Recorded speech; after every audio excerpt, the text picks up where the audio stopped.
Welcome to रीडेक्स। तो चलिए दोस्तों, आज की कॉमिक्स शुरू करते हैं।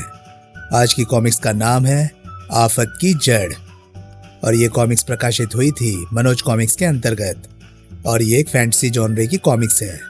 तो चलिए दोस्तों, ज्यादा देरी ना करते हुए शुरू करते हैं इस इंटरेस्टिंग कॉमिक्स को, जिसका नाम है आफत की जड़। आफत की जड़, लेखक विजय कुमार वत्स, चित्रांकन राम वायरकर। बच्चों, बहुत पुरानी बात है।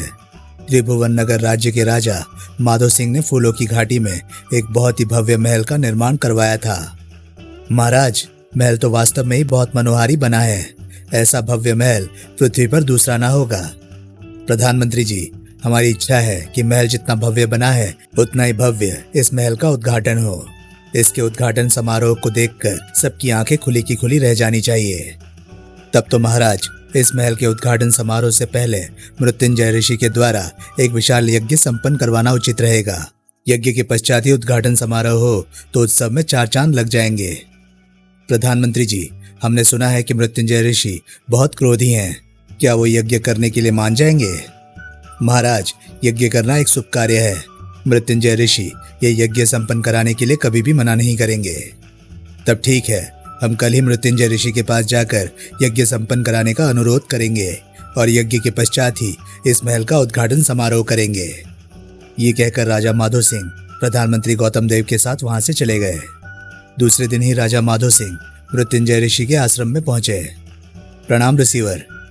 आओ राजन, आज आपने हमारे आश्रम में आने का कष्ट कैसे किया? ऋषिवर, मैंने फूलों की घाटी में एक नए राजमहल का निर्माण किया है। उस राजमहल का उद्घाटन करने से पूर्व मैं आपके हाथों एक यज्ञ संपन्न करवाना चाहता हूँ। यही इच्छा मन में लेकर मैं आपके पास आया हूँ। राजा माधो सिंह की बात सुनकर मृत्युंजय ऋषि सोच में पड़ गए। कुछ देर सोचने के पश्चात, राजन, तुम बड़ी अच्छी इच्छा लेकर हमारे पास आए हो, इसलिए हम तुम्हारे अनुरोध को टालेंगे नहीं। आज से 15 दिन के पश्चात पूर्णमासी के दिन हम आपके यहाँ यज्ञ का आयोजन करेंगे। ठीक है रिसीवर, पूर्णमासी से 1 दिन पहले मैं आपको स्वयं लेने के लिए आ जाऊंगा। त्रिभुवनपुर वापस लौटकर राजा माधो सिंह ने यज्ञ की तैयारियां आरंभ कर दी। नए महल के उद्घाटन समारोह के निमंत्रण पत्र आसपास के समस्त राजाओं को भेज दिए गए। इन सब कार्यों को पूरा करते करते 13 दिन व्यतीत हो गए। ठीक 14वें दिन प्रातः, प्रधानमंत्री जी, आप यहाँ का ख्याल रखिएगा। हम मृत्युंजय ऋषि को लाने के लिए उनके आश्रम में जा रहे हैं। जो आज्ञा महाराज, आप निश्चिंत होकर जाइए। प्रधानमंत्री का आश्वासन पाकर माधो सिंह रथ में बैठकर मृत्युंजय ऋषि के आश्रम की ओर चल पड़ा। उधर दूसरी ओर बीनापुर के राजा हरेंद्र मृत्युंजय ऋषि के पास पहुंचे। मुझे बचा लीजिए, मेरे राज्य को तबाही से बचा लीजिए। इतना कहकर राजा हरेंद्र मृत्युंजय ऋषि के चरणों में गिरकर फूट फूट कर रोने लगा। ये देख, ये क्या राजा हरेंद्र, एक राजा होकर आप कायरों की तरह रो रहे हैं? कृपया चुप हो जाओ और मुझे अपनी परेशानी का कारण बताओ। तत्पश्चात, रिसीवर, कुछ दिन पहले मेरा राज्य पूरी तरह से खुशहाल था। अचानक ही एक विचित्र प्रकार की महामारी ने मेरे राज्य पर धावा बोल दिया है, जिसके फलस्वरूप प्रतिदिन मेरे राज्य में अनगिनत लोगों की मौतें हो रही हैं। बहुत उपचार करने पर भी महामारी से ग्रस्त लोगों को हमारे राज्य वैद्य बचा नहीं पा रहे हैं। लगता है कोई देवी शक्ति हमसे रुष्ट हो गई है। उसी देवी शक्ति को प्रसन्न करने के लिए हम एक यज्ञ करवाना चाहते हैं। विचार तो आपका बहुत उत्तम है राजन। रिसीवर, मैं आपके पास बड़ी आशा लेकर आया हूँ। आप इसी समय मेरे साथ चलकर हमारे राज्य में यज्ञ संपन्न करवाइए, ताकि निरपराध लोग मौत के मुंह में जाने से बच जाएं। हुंकारा भरकर मृत्युंजय ऋषि सोच में डूब गए। वे सोच रहे थे, ये तो बड़ी विचित्र परिस्थिति उत्पन्न हो गई। आज ही हमें यज्ञ संपन्न करवाने के हेतु राजा माधो सिंह लेने आने वाले हैं। इधर राजा हरेंद्र ने भी जो दारुण कथा सुनाई है उसको भी नजरअंदाज नहीं किया जा सकता। ऐसी अवस्था में क्या करूं, क्या ना करूं? एक राजा की बात मानता हूं तो दूसरे राजा को निराश करता हूं। मृत्युंजय ऋषि विचित्र परेशानी में फंस गए थे। तभी राजा माधो सिंह का यज्ञ तो कुछ दिन बाद भी किया जा सकता है। मुझे बीनापुर के निवासियों की जान बचाने के लिए पहले बीनापुर जाकर यज्ञ संपन्न करवाना चाहिए। ये सोचकर उन्होंने राजा हरेंद्र से कहा, राजन, दुखी न हो, मैं आपके साथ अभी बीनापुर चलता हूँ। आपकी मुझ पर बहुत कृपा होगी ऋषिवर। तब मृत्युंजय ऋषि ने अपने शिष्यों को बुलाकर कहा, मैं राजा हरेंद्र के साथ जा रहा हूँ। इनके राज्य में यज्ञ संपन्न करवाने के पश्चात मैं 1 सप्ताह बाद वापस लौटूंगा। तब तक तुम लोगों को आश्रम की देखभाल करनी है। जैसी आपकी आज्ञा गुरुदेव। शिष्यों को आदेश देने के पश्चात मृत्युंजय ऋषि रथ में बैठकर राजा हरेंद्र के साथ वहां से चल दिए। मृत्युंजय ऋषि के जाने के कुछ देर पश्चात ही राजा माधो सिंह उनके आश्रम में आ पहुंचे। उन्होंने मृत्युंजय ऋषि के शिष्यों से पूछा, तुम्हारे गुरुदेव कहाँ हैं? वे आपके आने के कुछ देर पहले ही बीनापुर के राजा हरेंद्र के साथ चले गए हैं। मृत्युंजय ऋषि राजा हरेंद्र के साथ चले गए, लेकिन क्यों? उन्हें तो पता था कि आज हम उन्हें लेने आने वाले हैं। हमें इस बारे में तो कुछ ज्ञात नहीं है राजन। ओह, लेकिन ये तो बता सकते हो कि बीनापुर से मृत्युंजय ऋषि कब तक वापस लौटेंगे? गुरुदेव 1 सप्ताह के बाद वहां से लौटेंगे। ओह, राजा माधो सिंह परेशान हो उठे। मृत्युंजय ऋषि ने ये क्या किया? मुझे वचन देकर वो इस प्रकार बीनापुर के राजा हरेंद्र के साथ क्यों चले गए? अब हमारा यज्ञ किस प्रकार होगा? यज्ञ नहीं होगा तो महल का उद्घाटन कैसे होगा? सारे राजाओं के पास उद्घाटन के निमंत्रण पत्र जा चुके हैं। अगर उचित समय पर महल का उद्घाटन ना हुआ तो हमारी बड़ी जगहसाई होगी। ये सोचकर माधो सिंह उलझन में पड़ गए। वे परेशान से मृत्युंजय ऋषि के आश्रम से लौट आए। क्या बात है महाराज, मृत्युंजय ऋषि आपके साथ नहीं आए? प्रधानमंत्री जी, हम बड़ी उलझन में पड़ गए हैं। मृत्युंजय ऋषि ने हमें अजीब दुविधा में डाल दिया है, कहकर माधो सिंह ने सारी बात प्रधानमंत्री गौतम देव को बताई। सारी बात जानकर, ओह, ये तो बहुत बुरा हुआ महाराज। मृत्युंजय ऋषि के बिना कल यज्ञ कैसे संपन्न हो सकेगा? हम भी इसी बात को सोच सोचकर परेशान हो रहे हैं। आप ही कोई रास्ता सुझाइए प्रधानमंत्री जी। सुनकर प्रधानमंत्री गौतम देव सोच में पड़ गए। तत्पश्चात, महाराज, यज्ञ में सम्मिलित होने के लिए अनेक विद्वान व ऋषि राजकीय अतिथि गृह में ठहरे हुए हैं। उनके पास चलकर हमें इस बारे में विचार विमर्श करना चाहिए। तुम ठीक कह रहे हो प्रधानमंत्री जी। तब प्रधानमंत्री को साथ लेकर राजा माधो सिंह अतिथि गृह में पहुंचे। माननीय ऋषिगण व समस्त विद्वानों, हम बड़ी उलझन में पड़ गए हैं और उस उलझन को सुलझाने में आप सभी का सहयोग चाहते हैं, कहकर माधो सिंह ने अपनी समस्या उन लोगों के सामने रखी। सारी बात जानकर समस्त लोगों में सन्नाटा सा छा गया। कुछ सोचकर पावक ऋषि ने राजा माधो सिंह से कहा, राजन, ये ठीक है कि आप मृत्युंजय ऋषि के हाथों से ही यज्ञ करवाना चाहते थे, लेकिन मृत्युंजय ऋषि ने समय पर ना आकर धोखा दे दिया है। अतः मेरी राय यह है कि पुण्य के कार्य में देर नहीं करनी चाहिए। अन्य ऋषि भी मृत्युंजय ऋषि जैसे तपस्वी और विद्वान हैं। ऐसी परिस्थिति में आप किसी भी अन्य ऋषि से यज्ञ करवा सकते हैं। पावक ऋषि ठीक कहते हैं, मेरी भी यही राय है। ये सुनकर, अगर आप सभी की यही राय है तो मुझे कोई आपत्ति नहीं है, लेकिन आप लोगों में से यज्ञ कौन संपन्न करवाएगा? राजन, पावक ऋषि बहुत अनुभवी व ज्ञानी ध्यानी हैं, इसलिए आप उनसे यज्ञ करवा सकते हैं। तब राजा माधो सिंह ने पावक ऋषि से पूछा, ऋषिवर, आपको हमारा यज्ञ संपन्न करवाने में कोई आपत्ति तो नहीं है? राजन, मैं यज्ञ करवाने के लिए तैयार हूँ। तब अगले दिन पावक ऋषि की देखरेख में यज्ञ आरंभ हो गया। यज्ञ कई दिन तक चलता रहा। यज्ञ की समाप्ति पर राजा माधो सिंह ने दान दक्षिणा में बहुत सा धन तथा अन्य बहुमूल्य वस्तुएं दी। लीजिए ऋषिवर, ग्रहण कीजिए। सभी ऋषि और विद्वान प्रसन्न होकर चले गए। तत्पश्चात राजा माधो सिंह ने फूलों की घाटी में नवनिर्मित राजमहल का भव्य उद्घाटन किया। राजा माधो सिंह, जैसा भव्य आपने ये राजमहल बनवाया है, उससे ज्यादा भव्य आपने ये उद्घाटन समारोह किया है। हम कामना करते हैं कि नए राजमहल में रहकर आप दिन दुनी रात चौगुनी तरक्की करें। आप सभी लोग महल के उद्घाटन समारोह में आए, इसके लिए मैं आप सभी का अत्यंत आभारी हूँ। समारोह के संपन्न होने के बाद सभी राजा अपने अपने देश वापस लौट गए। तत्पश्चात, प्रधानमंत्री जी, हम कुछ दिन इस नए राजमहल में व्यतीत करना चाहते हैं, इसका प्रबंध किया जाए। जो आज्ञा महाराज। तब राजा माधो सिंह के लिए समस्त सुख सुविधाओं को नए महल में जुटा दिया गया। प्रधानमंत्री जी, हम 15 दिन यहाँ विश्राम करने के पश्चात त्रिभुवनपुर वापस लौटेंगे। जी महाराज। तब प्रधानमंत्री गौतम देव वापस त्रिभुवनपुर लौट गए। उधर दूसरी ओर मृत्युंजय ऋषि बीनापुर में यज्ञ संपन्न करवाने के पश्चात अपने आश्रम में वापस लौटे। अब हमें राजा माधो सिंह के यहाँ चलना चाहिए। यज्ञ करवाने के लिए वे हमारी प्रतीक्षा कर रहे होंगे। ये सोचकर मृत्युंजय ऋषि त्रिभुवनपुर पहुंचे। वहां प्रधानमंत्री गौतम देव ने उनका स्वागत किया। प्रधानमंत्री जी, हम राजा माधो सिंह से मिलना चाहते हैं। ऋषिवर, महाराज तो इन दिनों नए राजमहल में विश्राम कर रहे हैं। क्या कहा? राजा माधो सिंह नए महल में विश्राम कर रहे हैं, लेकिन बिना यज्ञ संपन्न कराए और राजमहल का उद्घाटन कराए वे उस महल में कैसे रहने लगे? ऋषिवर, यज्ञ भी संपन्न हो चुका और नए महल का उद्घाटन भी हो चुका है, तभी राजा माधो सिंह उस महल में रहने के लिए गए हैं। ओह, तो हमें यज्ञ संपन्न कराने का न्योता देकर राजा माधो सिंह ने किसी और से यज्ञ संपन्न करवा लिया। ये तो हमारा सरासर अपमान है। हम इसका दंड राजा माधो सिंह को अवश्य देंगे। इतना कहकर क्रोध में कांपते हुए मृत्युंजय ऋषि उठ खड़े हुए। ये देखकर, क्रोध न कीजिए ऋषिवर, महाराज की कोई गलती नहीं है। वो तो आपको लेने के लिए आश्रम भी गए थे, लेकिन आप ही उन्हें वहां नहीं मिले। हम कुछ नहीं सुनना चाहते हैं। हमारा अपमान हुआ है। हम राजा माधो सिंह को इसकी सजा अवश्य देंगे।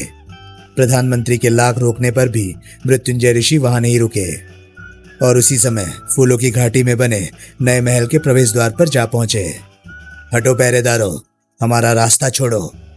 मृत्युंजय ऋषि के चेहरे पर क्रोध की विकराल रेखाएं देखकर पहरेदार सहम गए और उन्होंने तत्काल ही प्रवेश द्वार खोल दिया। राजा माधो सिंह से हमारी जरा से भी प्रतीक्षा ना की गई। नए महल में आने के लिए वो इतना उतावला हो उठा कि उसे हमारे क्रोध का भी ध्यान नहीं रहा। वे महल में घूमते हुए राजा माधो सिंह के शयन कक्ष में जा पहुंचे। ओह, राजा माधो सिंह तो सो रहा है। मुझे यहीं रुककर इसके जागने की प्रतीक्षा करनी चाहिए। ये सोचकर मृत्युंजय ऋषि एक और खड़े हो गए। मृत्युंजय ऋषि काफी देर तक वहीं खड़े रहकर माधो सिंह के जागने की प्रतीक्षा करते रहे। जब काफी समय बीत जाने के पश्चात भी माधो सिंह नहीं जागा तो, माधो सिंह, तुमने वचन देकर भी मेरी प्रतीक्षा न की। मैं यहाँ तुमसे मिलने आया तो तुम चैन की नींद सो रहे हो। अतः मैं तुम्हें श्राप देता हूँ कि जिस वैभव के नशे में तुम डूबे हुए हो, वही वैभव तुम्हारे लिए कांटों का ताज बन जाएगा। जल्दी तुम्हारे राज्य पर विपत्ति आने वाली है और शीघ्र ही तुम्हारे राज्य का अंत हो जाएगा। मृत्युंजय ऋषि की क्रोध भरी वाणी सुनकर अधसोए राजा माधो सिंह ने तुरंत आंखें खोल दी। ऋषिवर, क्षमा करें, वचन मैंने नहीं आपने तोड़ा है। आपकी मैंने बहुत प्रतीक्षा की। आपके न आने पर मैंने अन्य ऋषियों से यज्ञ समाप्त करा लिया। मैंने ऐसा करके कोई पाप तो नहीं किया। जब आप यहाँ आए तो मैं सो रहा था। मैंने जानबूझकर आपका अपमान न तब किया था और न अब किया है। तब आपने बिना सोचे समझे मुझे श्राप क्यों दे दिया? अब मृत्युंजय ऋषि को अपनी भूल का आभास हुआ। राजा माधो सिंह ठीक ही तो कह रहा है। मुझे पहले माधो सिंह का यज्ञ संपन्न करवाना चाहिए था, तभी राजा हरेंद्र के साथ जाना चाहिए था। राजा माधो सिंह निर्दोष है। मैंने इसे श्राप देकर उचित नहीं किया है। कुछ सोचकर उन्होंने माधो सिंह से कहा, राजन, अब तो मैं श्राप दे चुका हूँ, वो फलीभूत अवश्य होगा। लेकिन अब मुझे अपनी भूल का एहसास हो रहा है, इसलिए मैं तुम्हें श्राप से मुक्ति का उपाय भी बताता हूँ। बताइए ऋषिवर। तो सुनो, आज से 5 दिन बाद ही तुम्हारे राज्य पर संकट के बादल मंडराने लगेंगे। उसके बाद एक के बाद एक विपत्तियां तुम्हारे राज्य पर हमला करेंगी। तब तुम्हारे राज्य का ही कोई आदमी तुम्हें मेरे श्राप से मुक्ति दिलाएगा। इतना कहकर मृत्युंजय ऋषि वहां से लौट गए। उनके जाने के पश्चात अब मुझे एक पल भी इस महल में नहीं रुकना चाहिए और जल्दी त्रिभुवनपुर लौट जाना चाहिए, ताकि समय रहते मैं संकटों और विपत्तियों से सामना करने की पूरी तैयारी कर सकूं। ये सोचकर वो तुरंत ही त्रिभुवनपुर लौट आए। महाराज, आप बिना किसी पूर्व सूचना के आप कैसे लौट आए? प्रधानमंत्री जी, मृत्युंजय ऋषि हमें श्राप देकर गए हैं, जिसकी वजह से हम बहुत चिंतित हैं। तब माधो सिंह ने मृत्युंजय ऋषि द्वारा दिए गए श्राप के बारे में प्रधानमंत्री गौतम देव को बताया। सारी बात जानकर, महाराज, ये तो बहुत बुरा हुआ, अब क्या होगा? प्रधानमंत्री जी, घबराने से कुछ नहीं होगा और हमें धैर्य के साथ विपत्तियों का सामना करना होगा। उधर मृत्युंजय ऋषि सोच रहे थे, क्रोध में भरकर मैंने राजा माधो सिंह को श्राप देकर अपराध किया है। उस अपराध के दंड स्वरूप 6 माह तक किसी अज्ञात स्थान पर जाकर तपस्या करनी चाहिए, तभी मैं अपराध बोध की भावना से मुक्त हो सकूंगा। ऐसा सोचकर मृत्युंजय ऋषि अपने शिष्यों को बिना कुछ बताए अज्ञात दिशा की ओर चल दिए। इधर एक एक करके 5 दिन बीत गए। 6ठे दिन, महाराज, गजब हो गया महाराज। क्या हुआ प्रधानमंत्री जी, आप इतने घबराए से क्यों हैं? महाराज, बात ही कुछ ऐसी है। कल रात नगर के 10 प्रतिष्ठित व्यक्तियों की किसी ने हत्या कर दी। क्या? हाँ महाराज, और हत्या का तरीका इतना विचित्र है कि कुछ समझ में नहीं आ रहा है। 10 मृतकों के शरीर इस प्रकार पीले पड़े हुए हैं जैसे कि उनके शरीर से किसी ने रक्त की एक एक बूंद निचोड़ ली हो। सभी मृतकों की गर्दन पर किसी नुकीले दांतों के घाव पाए गए हैं। ओह, ये क्या मुसीबत आ पड़ी। राजा माधो सिंह ने काफी खोजबीन करवाई, लेकिन उसे हत्यारे को ढूंढने में कोई सफलता नहीं मिली। प्रधानमंत्री जी, हत्यारे का कुछ सुराग मिला? नहीं महाराज। इस घटना के पश्चात प्रतिदिन रात्रि को राज्य के असंख्य लोगों की मृत्यु होने लगी। कुछ समझ नहीं आ रहा है कि ये सब क्या हो रहा है। राजा माधो सिंह ने प्रधानमंत्री गौतम देव को आदेश दिया। प्रधानमंत्री जी, जिस भी परिवार के सदस्य की हत्या अब तक हुई है उसके परिवार को उचित आर्थिक सहायता प्रदान की जानी चाहिए। अच्छा महाराज। इस प्रकार दिन बीतने लगे। जैसे जैसे दिन बीतते जा रहे थे वैसे वैसे ही राज्य में लोगों की हत्याओं का क्रम तेजी से बढ़ता जा रहा था। राजा माधो सिंह बढ़ती हुई हत्याओं से बहुत चिंतित रहने लगे। उन्होंने तंत्र मंत्रों का भी सहारा लिया, लेकिन विचित्र हत्यारों की खोज न हो सकी। ऐसे ही एक दिन जब वे उदास से बैठे हुए थे, साई घुड़साल के साइंस, क्या बात है, तुम्हारे चेहरे पर हवाइयां क्यों उड़ रही है? महाराज, आज सुबह जब मैं साई घुड़साल में गया तो मैंने देखा कि घुड़साल के सभी घोड़े भूमि पर मृत पड़े थे। उनको देखकर ऐसा लग रहा था जैसे कि उनके शरीर का रक्त किसी ने पी लिया हो। क्या? तो अद्भुत हत्यारे ने हमारी घुड़साल पर भी धावा बोल दिया है। माधो सिंह इस वारदात से बुरी तरह घबरा गया। वो प्रधानमंत्री गौतम देव को साथ लेकर तुरंत ही साई घुड़साल में पहुंचा। ओह, कैसा विभत्स दृश्य है। प्रधानमंत्री जी, हम सोच रहे हैं कि यदि इस समय किसी शत्रु ने हमारे राज्य पर धावा बोल दिया तो हमारी सेना बिना घोड़ों के आक्रमणकारियों का सामना कैसे करेगी? ये तो आप ठीक कह रहे हैं महाराज।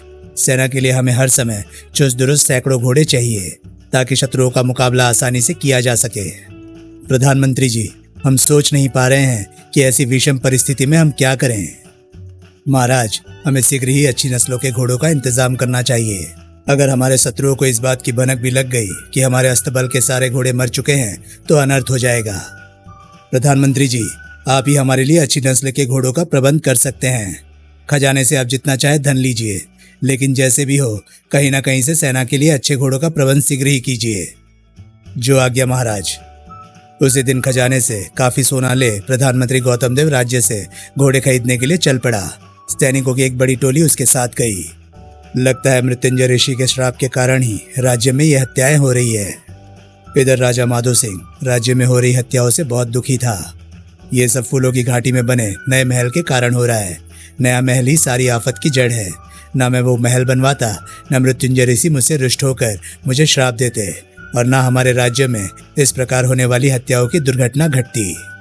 दूसरी ओर प्रधानमंत्री गौतम देव सैनिकों की टोली के साथ जब एक वन से गुजरा तो एकाएक तेज आंधी चलने लगी।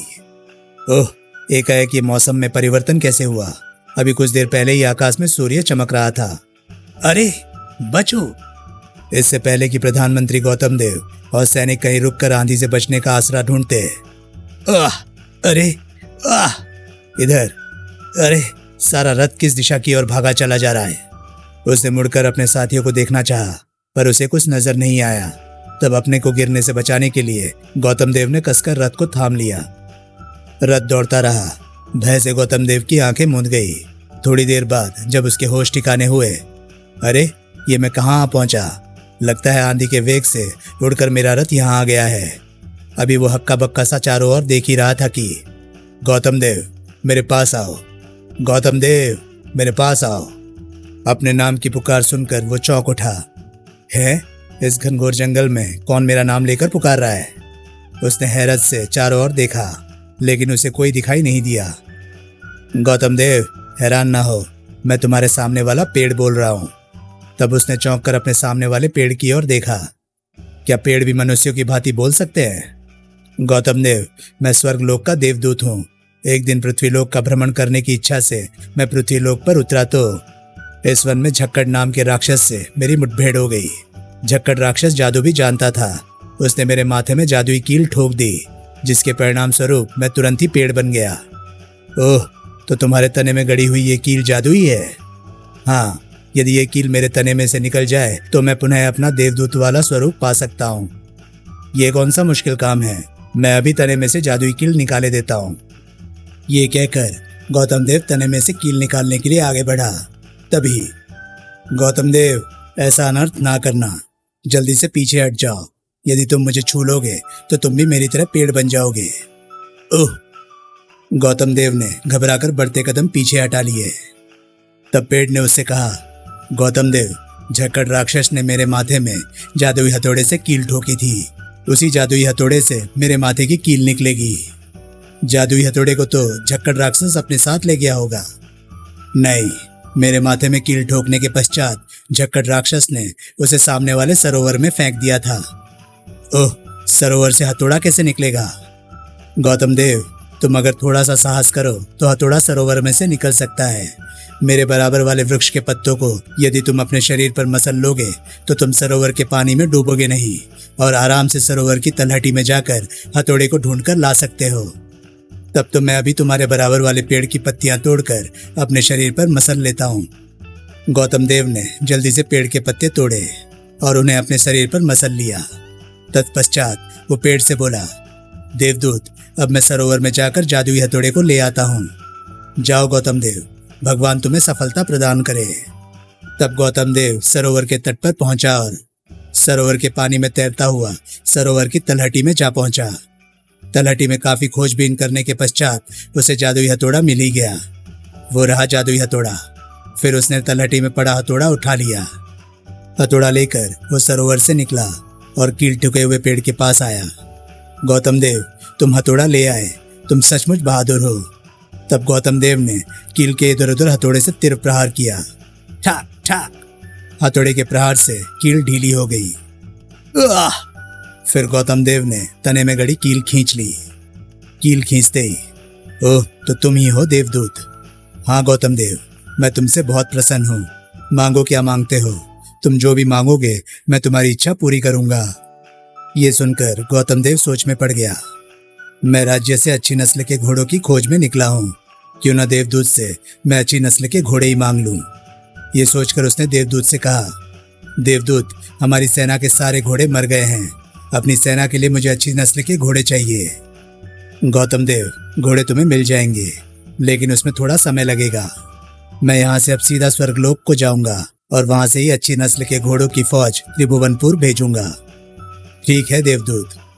तब देवदूत ने अपनी अंगूठी उतारकर गौतम देव को देते हुए कहा, गौतम देव, इस अंगूठी को 3 बार चूमने के पश्चात जब भी तुम मुझे याद करोगे मैं साक्षात तुम्हारे सामने प्रकट हो जाऊंगा। गौतम देव ने प्रसन्नतापूर्वक देवदूत से वो अंगूठी ले ली। तब देवदूत आकाश की ओर उड़ गया। चलो, घोड़ों की खोज का झंझट तो खत्म हुआ। कुछ समय पश्चात उड़ता हुआ देवदूत बादलों में अदृश्य हो गया। गौतम देव अभी आकाश की ओर मुंह उठाकर देख ही रहा था कि उसके साथ आए सैनिक उसे ढूंढते हुए वहां आ पहुंचे। प्रधानमंत्री जी, आप ठीक तो हैं?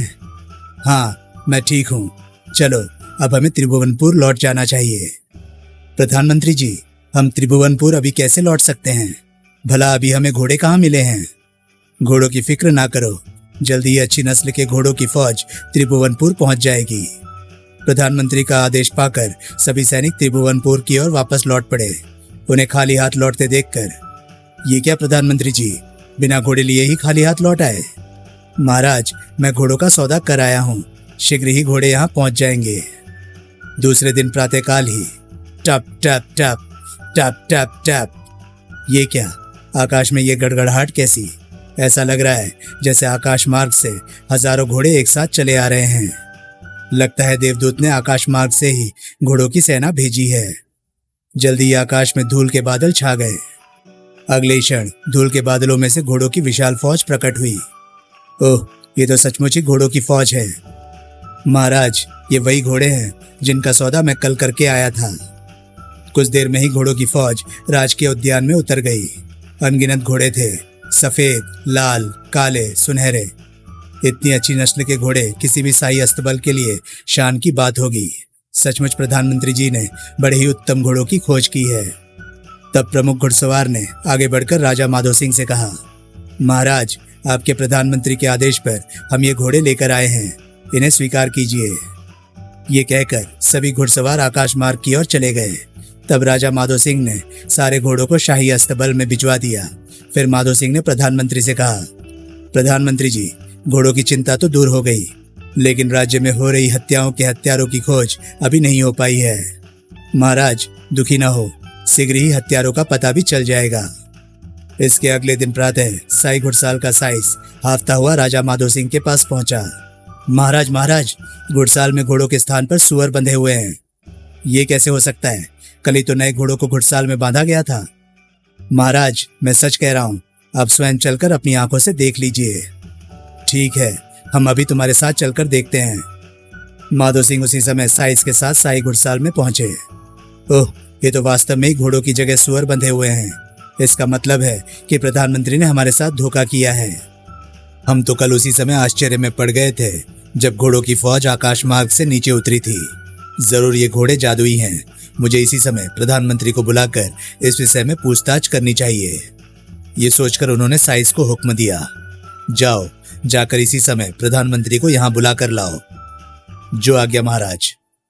कुछ देर बाद ही प्रधानमंत्री गौतम देव माधो सिंह के सामने उपस्थित थे। गौतम देव, ये सब क्या गोरख धंधा है? एक ही रात में घोड़े सुअरों में कैसे परिवर्तित हो गए? ये कैसे हो सकता है महाराज? तुम्हारी आंखों के सामने घुड़साल में घोड़ों के स्थान पर सुअर बंधे हुए हैं, तब भी तुम कह रहे हो कि ऐसा कैसे हो सकता है? ओह, घोड़े सुअरों में कैसे परिवर्तित हो गए? अब मैं महाराज को कैसे समझाऊं कि इसमें मेरा कोई कसूर नहीं है? प्रधानमंत्री सोच में पड़ गया। ये देखकर, प्रधानमंत्री गौतम देव, ऐसे समय में जबकि सारे राज्य में हत्याओं का क्रम जारी है, हम तुमसे ऐसे घिनौने मजाक की बिल्कुल भी आशा नहीं रखते थे। तुमने हमारी व्यवस्था का मजाक उड़ाया है, हम तुम्हें छोड़ेंगे नहीं।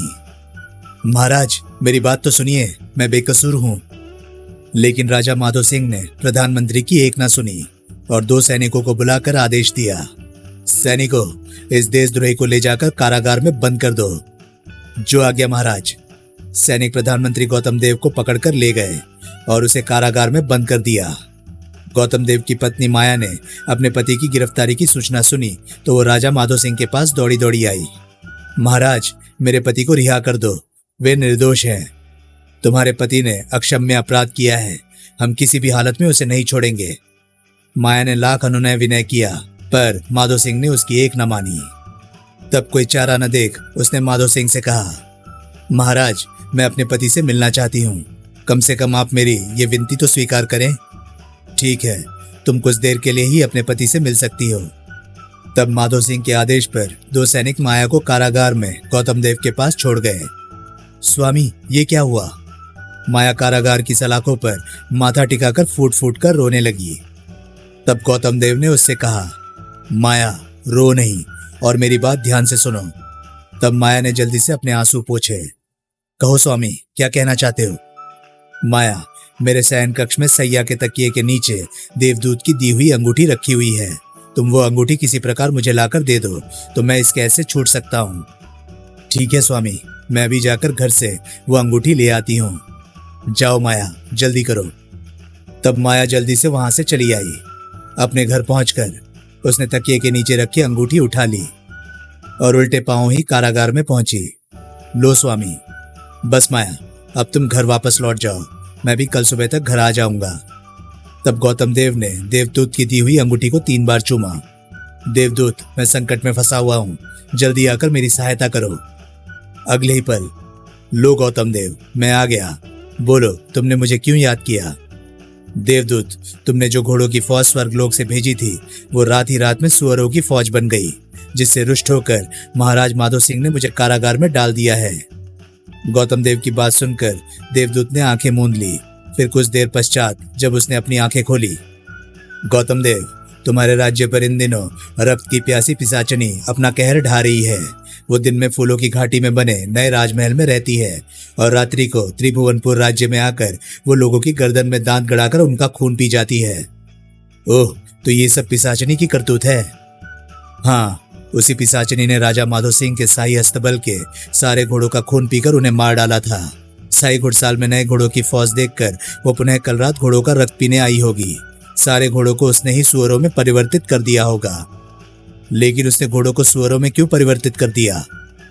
चूंकि घोड़े स्वर्गलोक के थे, इसलिए रक्त की प्यासी पिशाचनी उनका खून नहीं पी सकती थी। इसलिए क्रोध में भरकर उससे जादू के बल पर घोड़ों को सुअर बना दिया। ओह, तब तो पिशाचनी बड़ी शक्तिशाली है। देवदूत, क्या पिशाचनी को मारा नहीं जा सकता है? गौतम देव, लोगों का खून पी पी कर पिशाचनी अत्यंत शक्तिशाली हो गई है। उसे कोई नहीं मार सकता। उसके मरने का सिर्फ एक ही उपाय है। देवदूत, आप वो उपाय बताइए तो सही। मैं राज्य की भलाई के लिए अपनी जान पर भी खेलने के लिए तैयार हूँ। गौतम देव, तुम्हारे विचार जानकर मुझे प्रसन्नता हुई है, इसलिए मैं तुम्हें पिशाचनी की मौत का उपाय बताता हूँ। पाताल लोक में विषकन्या का राज्य है, विषनगर।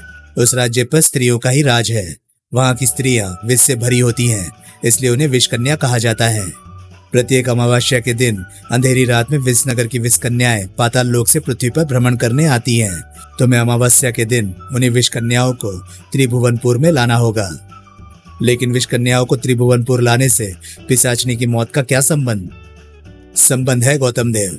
सुंदर विषकन्याओं को रात के वीराने में त्रिभुवनपुर की सड़कों पर विचरते देखकर रक्त की प्यासी पिशाचनी विषकन्याओं का रक्त पीने के लिए उनके ऊपर झपटेगी।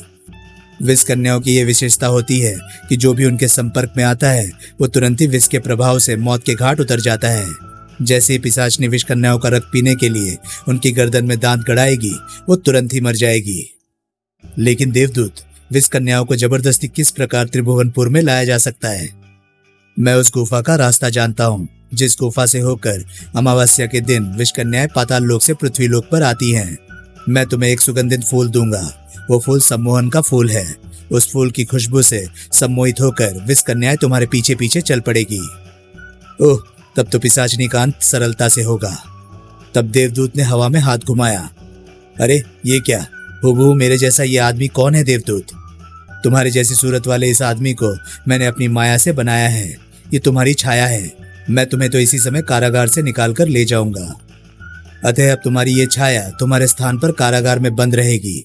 इस प्रकार तुम्हारे कारागार से बाहर निकलने पर भी राजा माधो सिंह को तुम्हारे ऊपर जरा सा भी शक नहीं होगा और तब तुम आराम से अपना कार्य कर सकते हो।